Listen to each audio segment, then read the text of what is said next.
I thought I finally escaped my nightmare. My ex-husband used to treat me like I wasn't human, like my body didn't belong to me. Then I met Mark.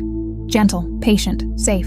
The kind of man who asked permission just to hold my hand. So I married him, biggest mistake of my life, because on our wedding anniversary, he blindfolded me and said he had a surprise. I thought it was something romantic, but when he took the blindfold off, I wasn't in our bedroom anymore. I was in a hidden room, behind his childhood closet, locked inside, with his friends, and I wasn't his wife anymore. I was the product. I used to count the seconds, not minutes, not hours, seconds. Because when you're trapped in something you can't escape, time stretches in strange ways. Every second becomes something you survive through, not something you live in. That was my life before Mark. Before I understood what it meant to feel safe again. My ex-husband never needed to raise his voice to control me. Sometimes silence was worse. The kind of silence that made your chest tighten, that made your body anticipate what was coming before it even happened. I remember the weight of his presence more than anything. The way the air in the room would change when he walked in. My shoulders would tense automatically, my hands curling slightly as if bracing for something invisible. And at night, I learned how to disappear inside my own body. There's a kind of pain that doesn't leave bruises people can see, a kind of violation that teaches you your body isn't yours anymore. It's just something that can be taken, used, controlled. The forced intimacy was never loud. It wasn't chaotic like people imagine. It was quiet, expected, routine. That made it worse, because I wasn't allowed to say no. Not really. Even when I tried, it didn't matter. My words would dissolve in the space between us, meaningless, like they had no weight at all. So I stopped saying them. I would lie there staring at the ceiling, counting the cracks, counting the seconds, waiting for it to be over. My throat dry, my hands stiff at my sides, my entire body locked in place like if I didn't move, I wouldn't feel it as much. I turned myself into something else, something less human, because it was the only way to survive. During the day, I played the role he expected. Quiet, agreeable, presentable. At night, I disappeared, and slowly, over time, I forgot what it felt like to exist as a whole person. I became an object, something owned, something used, something that didn't get to choose. Leaving wasn't dramatic. There was no screaming, no final confrontation. Just one morning where I looked at myself in the mirror and didn't recognize the girl staring back. Her eyes were empty. That scared me more than anything he had ever done. So I left. No plan, no certainty, just the desperate need to breathe again. And somehow, I did. The world didn't feel safe immediately. It took time. Even after I left, my body didn't understand that the danger was gone. Loud sounds made me flinch. Sudden movements made my heart race. Even something as simple as someone standing too close would send a quiet wave of panic through me. That's when Mark found me again. Or maybe I found him. We had known each other in college. He was always kind, but not in a loud, attention-seeking way. Just steady. The kind of person you didn't notice at first, but once you did, you realized how much space he quietly held for others. When we reconnected, I was fragile in ways I didn't fully understand. And somehow, he noticed without asking too many questions. The first time he touched me, it was barely anything. Just his fingers brushing against mine as he handed me a cup of coffee. But he paused. "Is that okay?" he asked softly. I froze. Not because I wanted to pull away, but because no one had ever asked me that before. Not like that. Not with genuine concern. I nodded, even though my throat felt tight. And he smiled, like that small moment mattered. Being with Mark felt different. He never assumed, never took, never expected. Every touch was gentle, every moment shared, not claimed. At night, when we started sleeping in the same bed, I would lie awake at first, my body waiting for the familiar dread to settle in, but it never came. He stayed on his side unless I moved closer, he asked before holding me. He listened when I said I wasn't ready.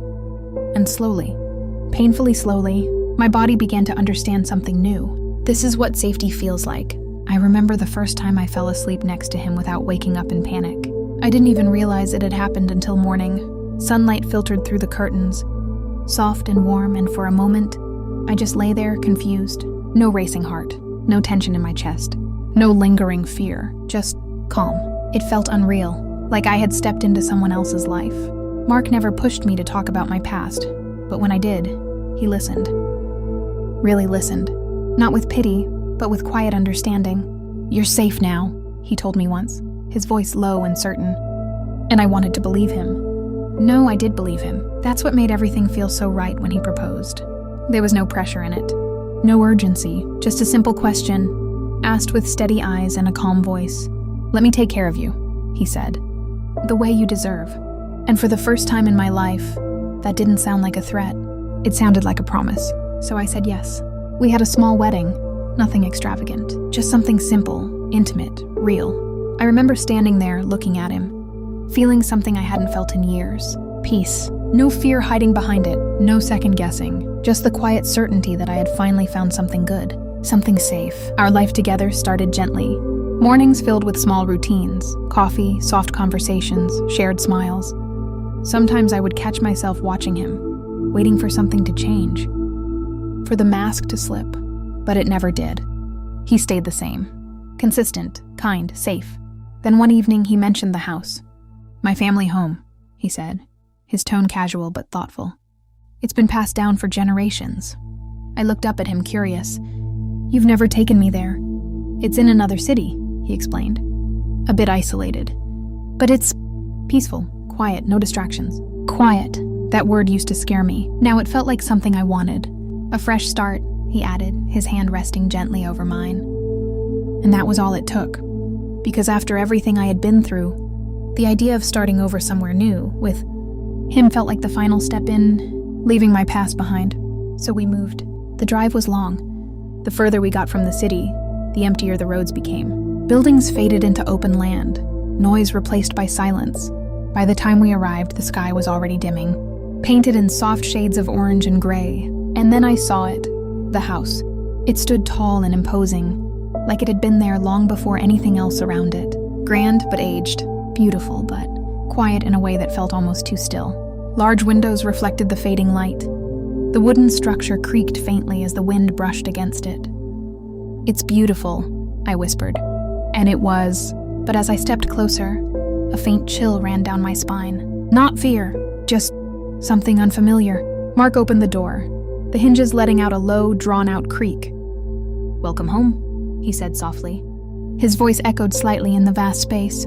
I stepped inside, my footsteps quiet against the wooden floor. The house smelled old, like dust and time, but not abandoned. Just waiting. I smiled, trying to focus on the excitement building in my chest. This was my new beginning, a place where nothing from my past could reach me, a place where I could finally be safe. At least, that's what I believed. At first, it was just a dinner. That's what Mark called it. Casual, friendly, nothing to worry about. Just a few old friends, he said with that same calm smile I had learned to trust. "They've been asking to meet you." I remember standing in the kitchen that afternoon, sunlight spilling across the counter, trying to steady my hands as I chopped vegetables. The knife tapped rhythmically against the board, a soft, repetitive sound that should have been calming, but something in my chest felt off. Not fear exactly, just a quiet, persistent unease, the kind that doesn't shout, it whispers. "How many people are coming?" I asked, keeping my voice light. 6, maybe 7, Mark replied from the doorway, leaning casually against the frame. "Don't worry, they're good guys." "Good guys," I nodded, even though my stomach tightened slightly at the thought. By the time evening came, the house felt different. Too full, too loud. The silence I had once found comforting was gone, replaced by heavy footsteps, deep voices, and laughter that didn't quite feel right. When the first few men walked in, I forced a smile, shaking hands, introducing myself. Some of them seemed normal enough, friendly, even polite. But then, the others arrived. 3 of them. They didn't introduce themselves the same way. No easy smiles, no warmth in their voices, just long, quiet stares that lingered a little too long. One of them, tall, broad shoulders, a scar running faintly along his jaw, looked me up and down, like he was assessing something. "Mark," he said slowly, not taking his eyes off me. "You didn't mention she looked like this." My skin prickled instantly. Mark laughed lightly like it was a harmless joke. "Relax," he said. "She's my wife." The word wife should have felt grounding. Instead, something about the way the man smirked made my throat go dry. As the night went on, the room filled with conversations, clinking glasses, the low hum of voices overlapping each other. But underneath it all, I could feel it. The way their attention kept drifting back to me. Not all of them. Just those 3. It wasn't obvious enough to call out. That's what made it worse. It lived in the in-between moments. The pauses, the glances, the comments that could easily be brushed off as jokes. "You've got incredible eyes," one of them said, leaning slightly too close as I passed by with drinks. Very unexpressive. I forced a polite smile, stepping back instinctively. "Thank you," another one chuckled from across the room. Yeah, Mark always had good taste. Something about the way he said it made my chest tighten. Not admiration, ownership. I glanced at Mark, expecting him to say something, anything, but he just smiled faintly, like it didn't matter, like it was normal. That's when the unease started turning into something sharper, something closer to anxiety. I tried to stay near Mark after that, hovering close enough to feel anchored. But every time I did, he would drift away into conversation, pulled into laughter, into stories I wasn't part of, and somehow I always ended up alone again. When I went into the kitchen to prepare more food, I exhaled slowly, pressing my hands against the counter. "Just breathe, you're overthinking," that's what I told myself. But then, I heard footsteps behind me. Not one set, 3. "You need help?" a voice said too close. I turned, forcing a smile. "I'm okay, really. It's no trouble," another one added, stepping in, blocking part of the doorway without making it obvious. My heartbeat quickened. The kitchen suddenly felt smaller, tighter. One of them moved beside me, reaching past me for a plate, but his arm brushed against my waist, lingering just a second longer than necessary. "Sorry," he muttered, but there was no real apology in his voice. I stiffened. "It's fine," I said quickly, stepping away. But then I turned and bumped into the second one. His hand came up instantly, gripping my arm to steady me, his fingers pressed too firmly. "Too familiar. Careful," he said softly. My throat tightened. "I'm fine," I repeated, pulling my arm away. The third one was watching, not helping, not moving, just watching. I tried to focus on what I was doing, my hands moving faster now, clumsier. A glass slipped slightly in my grip, clinking loudly against the counter. "Easy," one of them said, his voice almost amused. "You look nervous."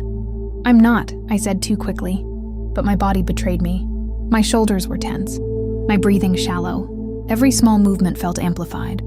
The brush of fabric, the heat of someone standing too close, the way they circled around me under the pretense of helping. Another accidental touch, this time against my lower back. I stepped forward sharply, my pulse racing now. "I think I've got it," I said, my voice firmer. They exchanged glances, subtle, knowing. "All right," one of them said with a smirk. "Didn't mean to crowd you." But none of them moved immediately. They lingered just a second too long before finally stepping away. As soon as they left, I exhaled shakily, gripping the edge of the counter. My hands were trembling. That familiar feeling crept back in, the one I thought I had left behind. The one that whispered, "Something is wrong." I didn't wait long. I went straight to Mark. He was laughing at something when I reached him. His expression relaxed, easy. "Mark," I said quietly, tugging his sleeve. "Hey," he smiled. "You okay?" Can we talk?" Something in my tone must have caught his attention because his smile faded slightly. "Yeah, sure." We stepped aside, away from the others, but not far enough.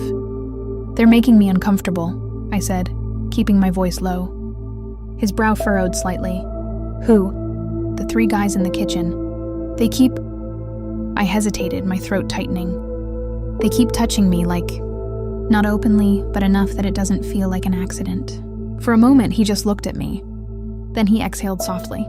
"Sarah," he said gently, "you're overthinking it." My chest tightened. "I'm not," I insisted. I felt it. "They're just trying to help," he cut in, his tone still calm, but firmer now. "You know how it is. Tight space, people moving around. That wasn't..." "They're my friends," he said, his voice lowering slightly. "Good people." Something about the way he said it made my stomach drop. Like the conversation was already over. Like my discomfort didn't fit into the version of reality he had decided on. I stared at him, searching his face for something, anything. But all I saw was reassurance. "Not concern. Just relax," he added, offering a small smile. "You're safe here." Safe. The word didn't land the same way anymore. Later that night, after everyone had left, the house fell back into silence. But it didn't feel peaceful anymore. It felt heavy. I lay in bed, staring at the ceiling, my body tense, That's when I noticed it again. The closet. More specifically, the hook. It was small, almost unnoticeable, fixed on the inside panel. Old metal, slightly worn. I had seen it before, but tonight, something about it stood out. Maybe it was the way Mark reacted when I reached toward it earlier that week. "Don't touch that," he had said quickly. Too quickly. I had laughed it off at the time. But now, I glanced at him, lying beside me, his breathing steady. "Mark," I said softly. That hook in the closet, what is it for?" There was a pause. Barely a second. "Nothing," he replied. "Old house stuff. Probably broken." His tone was casual. "Too casual. Then why don't you want me to touch it?" Another pause. Then a quiet chuckle. "You're really curious about the weirdest things." He turned slightly, facing away from me. "Just leave it, okay?" Something in my chest tightened again. I looked back at the closet, the faint outline of the door barely visible in the dark. That small, insignificant hook suddenly didn't feel so insignificant anymore. And for the first time since moving into that house, I didn't feel safe. Anniversaries are supposed to feel warm, safe, predictable in the best way. Soft lights, shared smiles, something familiar that reminds you why you chose each other. That's what I told myself that evening. That the tightness in my chest was just excitement. That the way my fingers kept fidgeting with the edge of my dress wasn't anxiety, it was anticipation. Mark had been different all day. Not distant, not cold, just focused. Like he was carrying something he couldn't wait to reveal. "A surprise," he had said that morning, brushing his lips against my temple. "Something special. Just for you." I smiled when he said it, because part of me still wanted to believe in that version of him. The version that saved me. The version that made me feel safe. The house was quiet that night. No guests. No laughter echoing through the halls. Just the two of us. The faint hum of the wind brushing against the windows, and the soft creak of the old wood beneath our feet. He led me upstairs after dinner, his hand resting lightly on my lower back. Gentle, guiding, the same way it always had been. "Close your eyes," he said softly. I hesitated, just for a second, then I did. "Or," he added with a quiet chuckle, "I can make it more official." I felt the soft fabric before I saw it. A blindfold. My stomach tightened slightly. "It's just for the surprise," he reassured, his voice warm. "Trust me." Trust. That word again. I nodded. "Okay." The fabric slipped over my eyes, shutting out the world instantly. Darkness pressed in, thick and complete. My other senses sharpened immediately. The sound of his breathing, the warmth of his hand in mine, the faint creak of the floor as we moved. "Careful," he murmured, guiding me step by step. My heartbeat picked up, but I told myself it was excitement. It had to be. We stopped. I could feel it. Something about the air changed. Still inside the bedroom, but not quite. "Stay still," he whispered. I heard it then, a small metallic sound. Click. My breath caught. The hook, the one in the closet. A soft shift of wood followed. Something heavier moving, something hidden being revealed. Cold air brushed against my skin. Not the kind from an open window. This felt deeper, like it came from somewhere enclosed, somewhere that hadn't been opened in a long time. "Almost there," he said, his voice lower now. "Different." My pulse quickened. There was a faint echo to his words now, like the space around us had changed. "Okay," he murmured. "Open your eyes." The blindfold slipped away, and for a moment, my brain refused to understand what I was seeing. The room was dimly lit, bare walls, no windows. The air felt thick, stale, like it had been trapped for years. And then, movement, figures. My vision sharpened, and everything inside me dropped. They were there. His friends. All of them, including the 3 from that night in the kitchen. But they weren't laughing now. They weren't pretending. Their eyes were fixed on me. Hungry, calculating. My breath stuttered. "Mark," I whispered, my voice barely there. But he wasn't beside me anymore. He was behind me, close enough that I could feel the warmth of his presence. But it didn't feel safe. Not anymore. "What is this?" My voice cracked. There was a pause. Then he laughed. Not the soft, familiar laugh I knew. This one was hollow. "Detached. You really didn't see it?" he said quietly. Something cold slid down my spine. "What are you talking about?" I turned toward him, my heart slamming against my ribs. He stepped into view slowly. And for the first time, I didn't recognize him. "You were perfect," he continued, his tone almost conversational.